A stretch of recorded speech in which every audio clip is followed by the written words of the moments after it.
हरिः ओम्। अस्मद्गुरुभ्यो नमः। अस्मत्परम गुरुभ्यो नमः। अस्मत्सर्वगुरुभ्यो नमः। श्रीमते रामानुजाय नमः।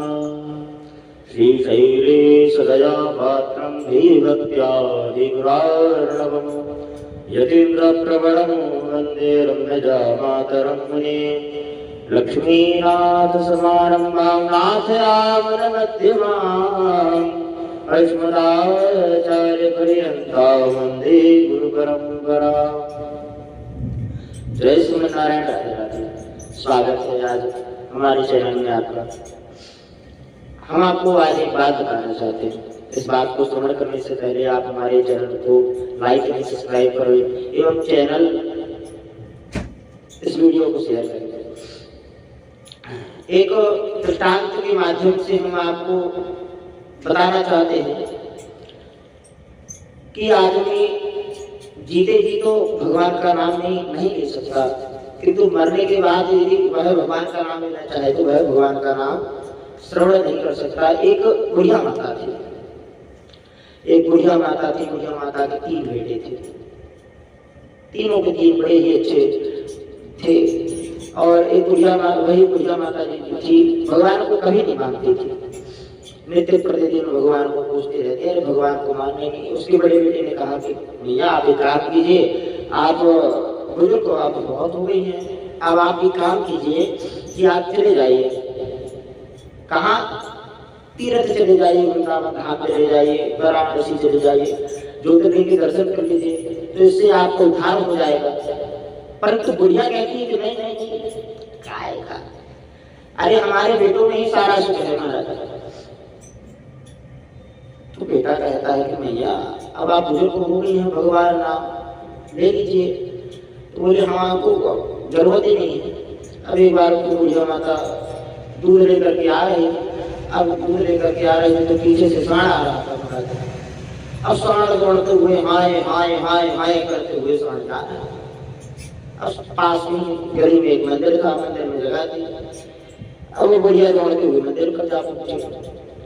सांड सीधा निकल गया और जैसे ही मंदिर पर बढ़िया पहुंचे तो वैसे ही पुजारी जी महाराज ने चरणामृत उठा लिया और कहा कि आकाश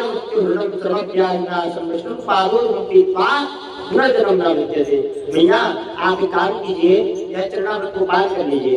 अब जैसे ही चरणामृत भैया पुजारी जी ने दी तो वैसे ही उन्होंने खेती। बोले ये तो भगवान का चरणामृत जारी हो गया, ये तो भगवान का चरणामृत है, आप कैसे ठीक दे रहे हैं? बोले हमको भगवान को नहीं मानना है, हम जैसे हैं हम वैसे ही ठीक है। और चलिए आइए अपने घर।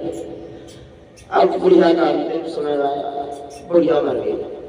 अब जब बुढ़िया मर गई तो उसके बड़े वाले बेटे ने सोचा कि बुढ़िया माता तो हमारी जीते जी तो कहीं तीर्थ तो गई नहीं, कम से कम मरने के बाद इनको कहीं गंगा जी में विसर्जित कर दिया जाए।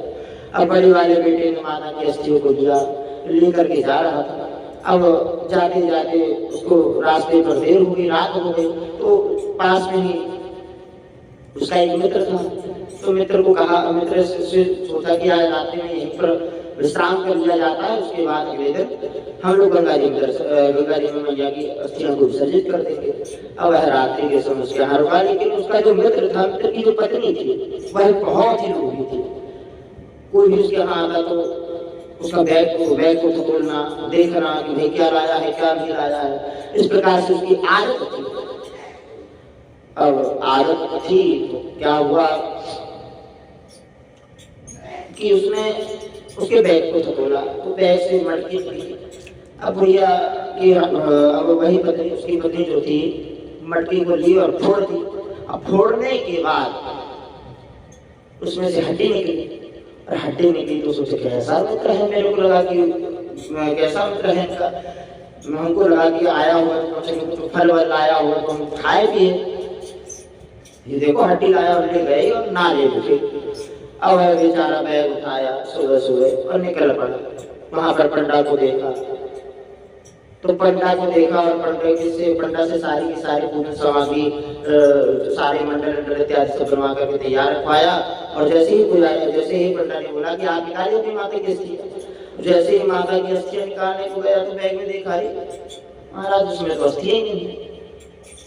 फिर गया अपने मित्र के यहाँ, फिर मित्र से पूछा कि मैंने अपनी माता की अस्थि यहाँ पर कहीं भूल तो नहीं है। लेकिन मित्र अपनी पत्नी की आदत जानता था, मित्र अपनी पत्नी की आदत जानता था। वह तुरंत के तुरंत अपने घर के अंदर गया और पत्नी से कहा कि तुमने कहीं उनके सामान को इधर उधर किया है? तो पत्नी कहती कि ऐसे मित्र रहते हैं यहाँ के, हर एक मित्र को देखिए उनको कुछ खाने को लाता है, पीने को लाता है, लेकिन ये तुम्हारा कैसा मित्र है? एक तुम्हारा कैसा मित्र है जो हड्डियां लेकर के आता है? तो वह उसका मित्र कहता है मूर्ख, यह हड्डियां उसकी माता की अस्थियां थी, तुम कहाँ फेंक दी? तो बोलते मैं तो नाले में डाल दी। अरे मर गए। फूटे कर पास में जाकर के देखा, वह पास से ही उसका मित्र यह बात सब सुन रहा था, तो वह वहीं पर रो पड़ा। फिर जैसे तैसे उन्होंने वही नाले से छोटी सी हड्डी बची थी, वही हड्डी को उठाया और लेकर के अपने घर को चल दिया। अब कुछ दिन बाद छोटे बेटे का विचार बना, सबसे छोटे वाले बेटे का विचार बना कि काम करते हैं, माता की अस्थियों को विसर्जित करने के लिए चलते हैं। और बड़े वाले बेटे ने काम क्या किया था कि उस हड्डी को कहीं गुम ना जाए, एक ही हड्डी होती थी, तो उसने सोचा कि यह माता की हड्डी अस्थियां जो है तो है हड्डी कहीं गुम ना जाए, इसलिए उसने एक चांदी के लॉकेट में उसको डलवा लिया और पहन करके रख दिया, कहीं गुमे ना। अब छोटे बेटे को वह लॉकेट दे दिया। पत्नी तीनों की तीनों पत्नी थी, तीनों की तीनों पत्नियों में से किसी को पता नहीं था। उन्होंने वह लॉकेट बड़े बेटे को दे दिया, अब छोटे बेटे को दे दिया बड़े वाले बेटे ने, और लेकर के वहां पर चले गए। अब वहां पर सभी के सभी पहुंचे, कहाँ पे? गंगा जी। गंगा जी में शाही पूजन हुआ। अब माता की अस्थियों को विसर्जित करने की बारी आई। तो क्या होता है कि जब हम कहीं भी तीर्थ स्थान में जाते हैं तो माताएं जो है तो अलग स्नान करती है और पुरुष लोग अलग स्नान करते हैं। तो पुरुष लोग अलग स्नान कर रहे थे, घर से बड़े वाले बेटे ने जैसे अस्थियां विसर्जित की, तो वैसे ही छोटी वाली जो पत्नी थी, छोटे वाले भाई की जो पत्नी थी, उसके गले में आकर के वह लॉकेट उसके गले में आ गई।